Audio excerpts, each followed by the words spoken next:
Para mim, um cara como Tupac Shakur, ali no fundo, que foi o maior rapper da história da humanidade.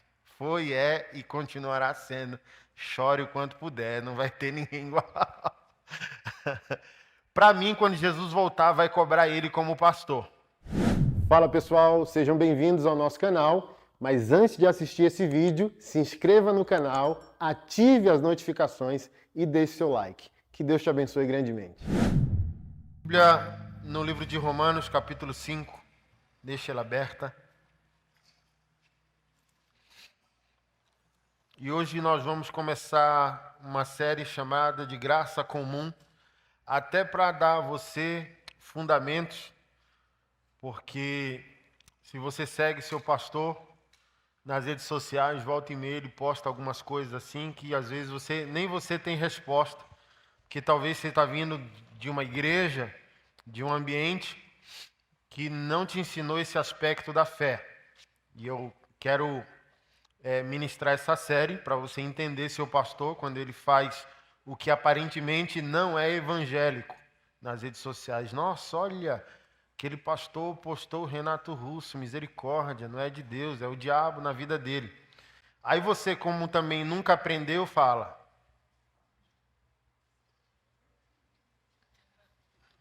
Aí você não tem resposta.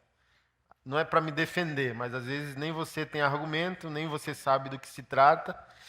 E a série é para amadurecer você, para você entender a cabeça do seu pastor e você entender um pouco da visão da sua igreja sobre esse assunto, tá bom?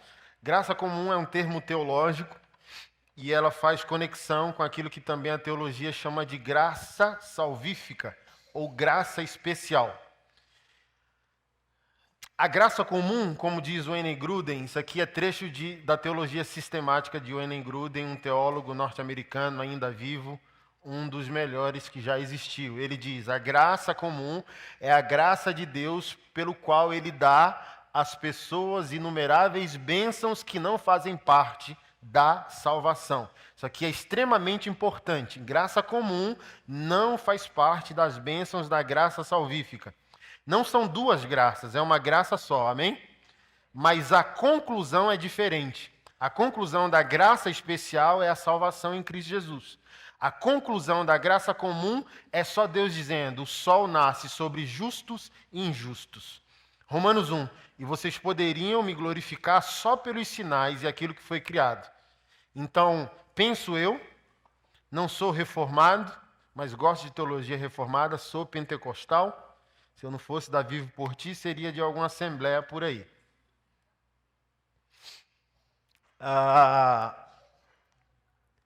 E o reformado crê na eleição. O reformado não crê que nenhum eleito se perdeu. Que é aquela velha discussão: salvo, salvo para sempre, porque a salvação pertence ao Senhor. Eu concordo 70%, depende de quem te salva, né? Perde-se salvação? Depende de quem te salva. Porque o que te salva te mantém salvo. O que te converte te mantém convertido. E as pessoas não têm ensinado a suficiência da cruz de Cristo e a salvação nele. Mas eu creio também que existem pessoas que poderiam ser salvas e não foi.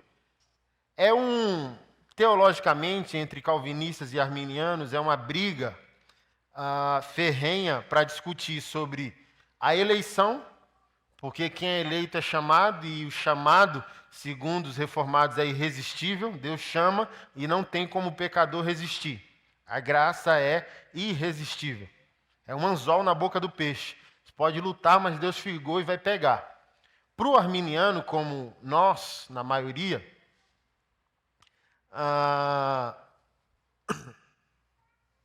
existe o que a gente chama de livre-arbítrio, onde o indivíduo pode escolher dar uma resposta a Deus. Na visão reformada, não tem como escolher, não tem arbítrio, entendeu? Você é condenado porque Deus determinou, você é salvo porque Deus determinou. Quando Deus chama você ao arrependimento, não tem como resistir. E para os arminianos como nós, tem como se resistir, tem arbítrio, tem livre-arbítrio. E baseado nesse arbítrio, para mim o cemitério é o lugar de profecias não vividas, sonhos não realizados, igrejas que não se abriram, pastores que não foram pastores. Para mim, um cara como Tupac Shakur, ali no fundo, que foi o maior rapper da história da humanidade. Foi, é e continuará sendo. Chore o quanto puder, não vai ter ninguém igual. Para mim, quando Jesus voltar, vai cobrar ele como pastor. Renato Russo. Não, mas eu não fui. Foi sim. É a minha interpretação, tá? Efésios, capítulo 4, verso 11. Lembra dos 5 dons ministeriais? Para o reformado são só 4, para o arminiano são 5. Apóstolos, profetas, evangelistas, pastores e mestres. Para o reformado, pastor e mestre é a mesma pessoa. Então são 4 dons para o reformado, 5 dons para o pentecostal. Baseado nisso, o Senhor vai dizer para o Renato: aquilo que eu te dei, Efésios 4, e Deus desceu, levou cativo ao cativeiro, levou cativo o cativeiro, distribuiu dons aos homens. Homens. Aí você pode entender, não, pastor, humanidade, entendeu? Não força a interpretação. Mas diz, Deus, seja a homens, especificamente indivíduos, seja a homens, humanidade, não definiu a classe. Se não definiu a classe, não está falando de evangélico. Está dizendo, Deus deu dons aos homens. Então, Renato Russo é pastor nessa lógica e vai prestar conta como se fosse. Porque o que é aquele povo lá? É assim, ó, lotado o Mané Garrincha. As pessoas, as ovelhas, porque a Bíblia diz que a ovelha escuta a voz do e o...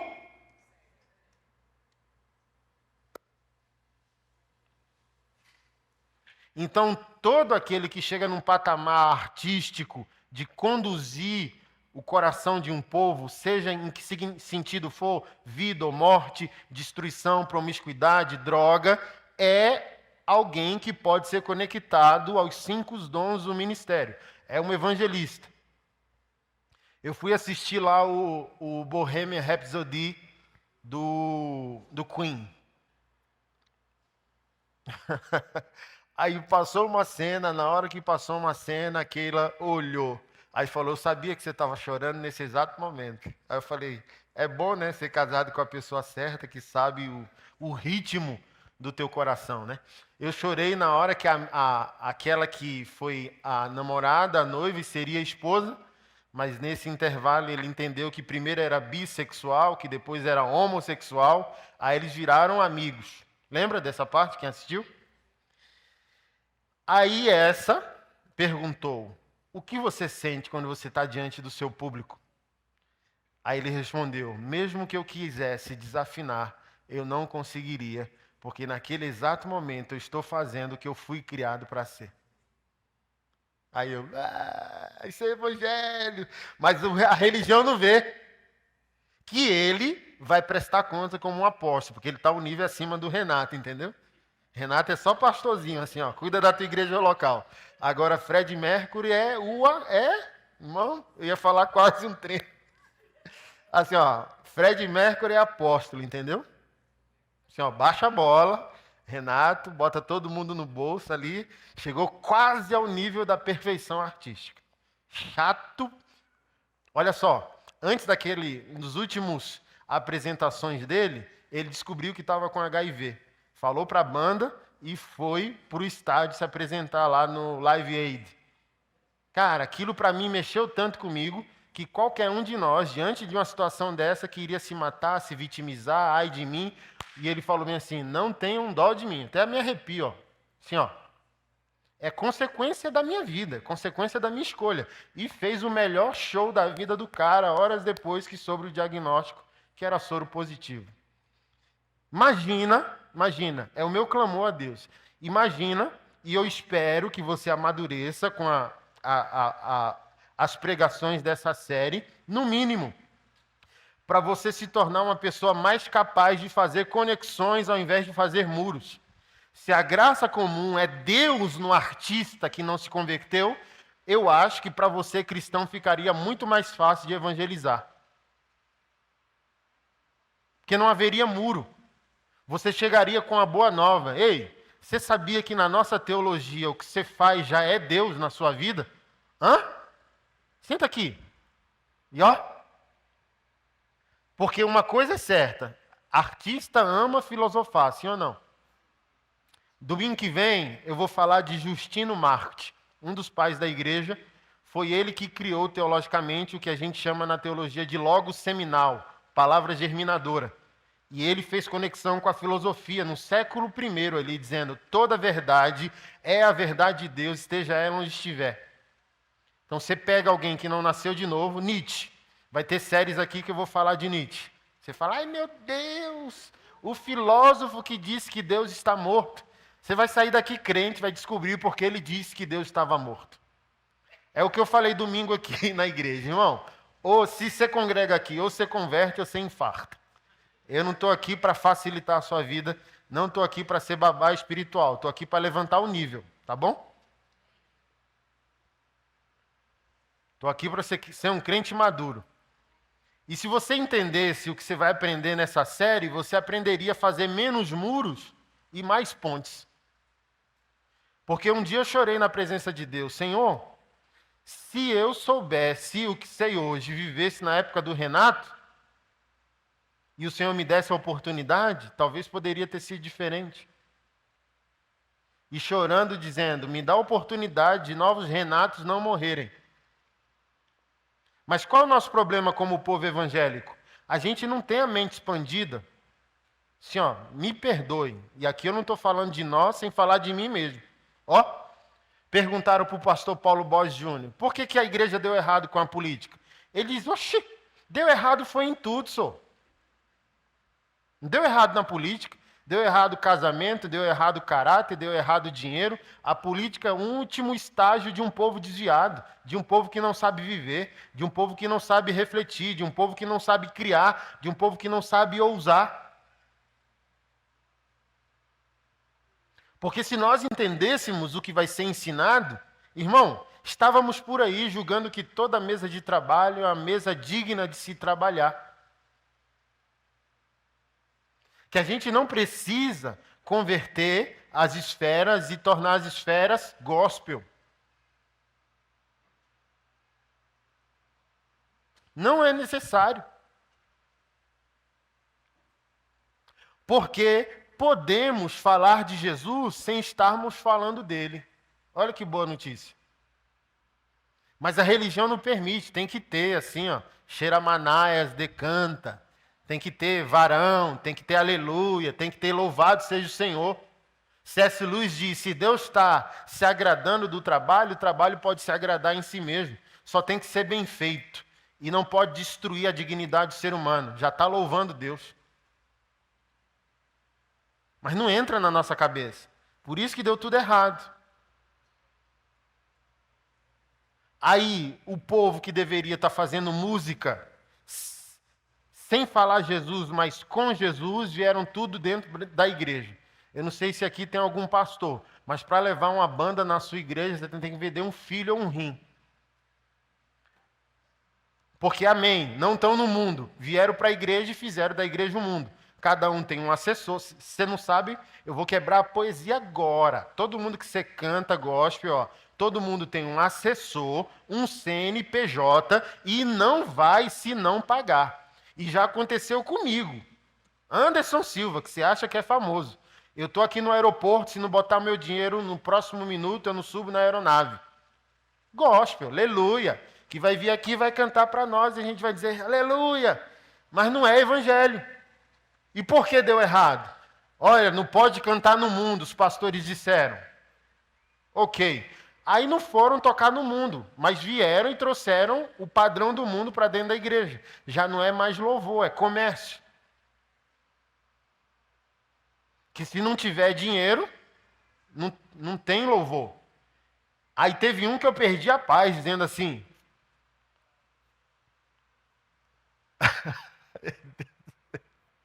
O cara disse assim: se não tiver amanhã na minha conta, eu vou levar para o meu jurídico. Banda de louvor. Vou falar o nome pra você não ficar triste, entendeu? Aí eu ri, primeiro eu ri, e disse assim, ó, cara, eu vou pagar, porque sou um homem de Deus, eu vou pagar porque eu vou prestar conta, e quando eu prestar conta, todo mundo vai saber que tipo de gente são vocês. Mas eu queria não pagar, só para saber o que é o seu jurídico. Sim, eu quero descobrir o que é o seu jurídico. Se o seu jurídico é jurídico mesmo, que você vai lá, aí você vai botar um processo contra mim, aí a gente vai sentar os dois com o juiz, assim. Pois não? Isso. Anderson Silva, sou eu, sou pastor e tal. Aí eu chamei esse grupo de louvor para ministrar louvor na minha igreja. Aí atrasou 3 dias, eles meteram um processo e a gente está aqui no Pequenas Causas.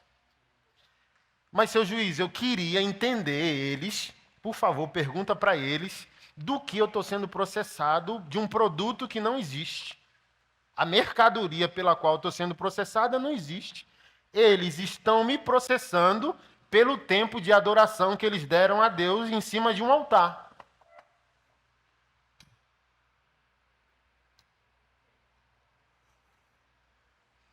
Aí eu fechei o caixão dizendo-me assim, nem traficante está tratando a obra de Deus. Que eu fui no Rio, tinha menino de fuzil de 11 anos. Eu passo, os caras pedem bênção. Falei, nem traficante está tratando a obra do Senhor dessa maneira. Então, não amadurecer diante de um conteúdo como esse atrasa todo o processo do reino de Deus. Porque, olha, não pode cantar no mundo. Aí a igreja fica cheia dos artistas e dos músicos, que não vão fazer dentro da igreja de maneira madura.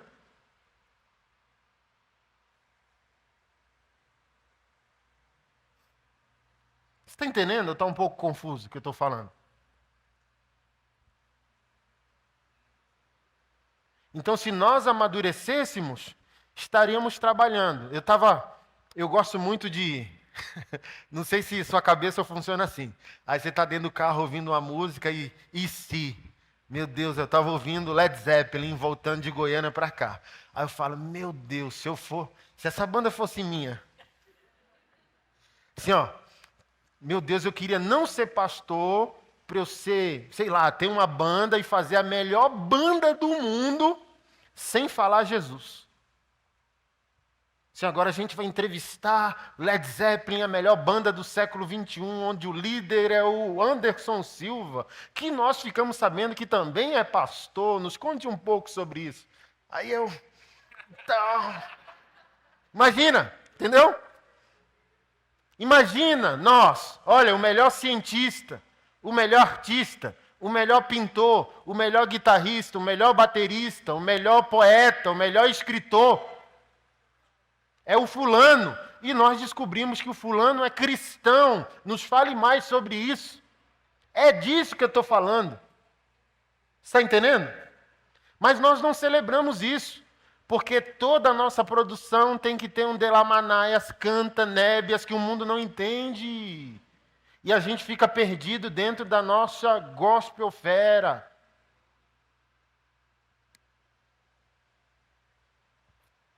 Não há boa música, não há, é proibido pensar, é proibido refletir, é proibido filosofar. Música, ixi, não. Então sabe qual é o meu sonho? 10 bandas seculares feitas por crente para uma banda de louvor dentro da igreja. Aí a gente ia mudar o valor da música popular brasileira. Eu não posso, como pastor, subir num púlpito para falar mal da música do Brasil se eu não enviei um missionário para a música do país. Se eu não enviei uma banda para a música do país. Eu não posso subir no púlpito para falar mal de política se eu não enviei nenhum político para a política.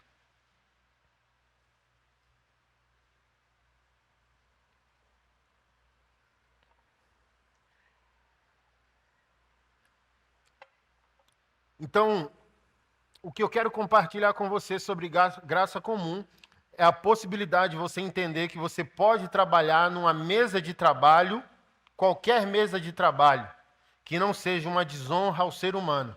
Você está aqui? Se for uma desonra... Pastor, eu posso fazer funk carioca? Não, não pode não. Entendeu? Pode fazer funk, mas funk pornô não. É isso. Se não é digno para o ser humano, não louva a Deus. Está aqui?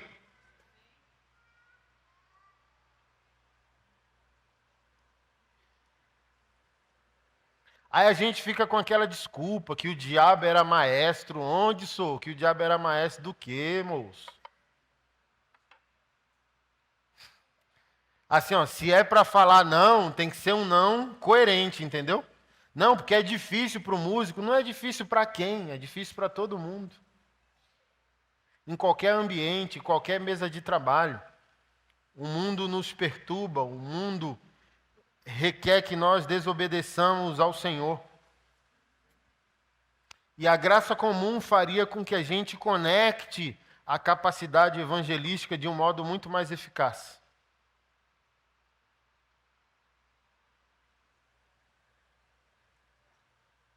Olha, se você não sabe, o Bonovox do U2 e a banda toda é cristã. E graças a Deus que não virou gospel e tomara que não vire. Sempre foram. Falaram que sempre foram. Falaram que sempre oram antes de cada show. Mas possuem extremas dificuldades conosco. Eles disseram: nosso problema nunca foi Deus e nunca foi Jesus. Nosso problema sempre foi a igreja. Um povo incapaz de dialogar, um povo incapaz de criar, de pensar justiça, de fazer política.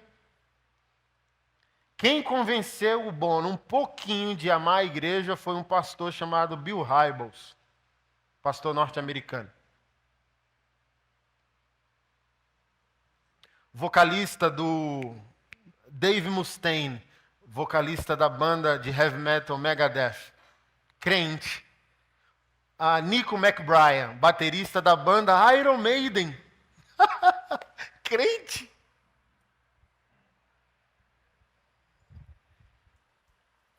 E louvado seja o Senhor. Que a gente fala, meu Deus, mas se são homens de Deus, estão acontecendo coisas para a glória de Deus que a gente não está vendo no palco.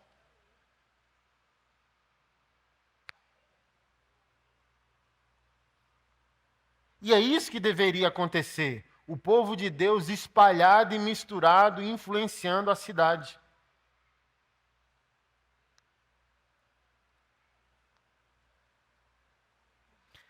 Onde você perceber a graça comum atuando, por gentileza, comece a orar. Fala, meu Deus, que é isso? A Bíblia disse isso que esse cara está cantando. Irmão, bota o joelho no chão e começa a interceder por esse cara.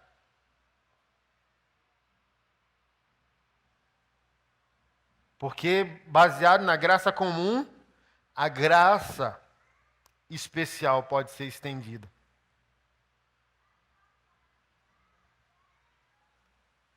E aquela pessoa pode ser chamada para Deus. Você abriu aí Romanos 5, verso 12? Portanto, assim como por um só homem entrou o pecado no mundo e pelo pecado veio a morte, assim também a morte passou a toda a humanidade, porque todos pecaram. Então olha só que interessante.